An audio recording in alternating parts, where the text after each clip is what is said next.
Hi, and welcome to another Autodesk Eagle tutorial. Today we'll be reviewing one of the recently added features to Eagle. Our products are developed using multiple disciplines of engineering. This requires some level of accessibility to all team members in regards of the design files. In Eagle, you will notice that it now has a third option called Fusion Team. Fusion Team is a platform that has been used for a very long time for Fusion 360 users.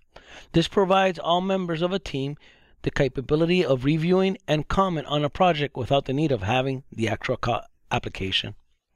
This collaborative tool has now been extended to Autodesk Eagle. Now team members of the same project will be able to review and comment on your Eagle PCB designs and schematic. It is much more than just a viewer. Let me show you how it works. From the board editor, I will now select the Fusion Team extension and decide where I want my files to appear. The default option will send my schematic and board file. There is also an option to include the manufacturing files. After a few moments, you'll notice a prompt indicating that your files have been rendered. Click on the View on Web option, and this will load your default browser onto the page where your design files are now available.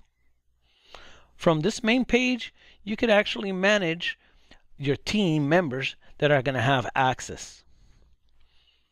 We'll start by reviewing the schematic on Fusion Team.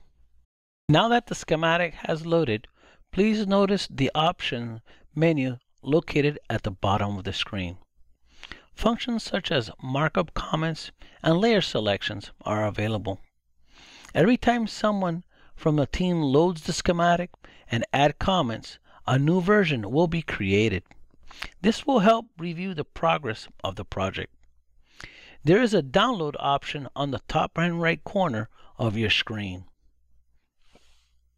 Let's return to my design root folder to take a look at the board layout in Fusion Team. Similar to the schematic, I can control which layers are enabled and perform some markup comments, just as I did with the schematic. There will be some more export options, such as Step and Inventor, when working with the board layout in the Fusion Team. Click on the cube on the top left corner to change the PCB preview to 3D. From this mode, you can highlight specific components that are on the board. There's also measuring tools and a format in which you can explode your design. The days of emailing screenshots are gone. Adding the capability of loading your design files onto a version collaborative platform will help teams now have more efficient communication streams. Thank you for joining me, and have a great day.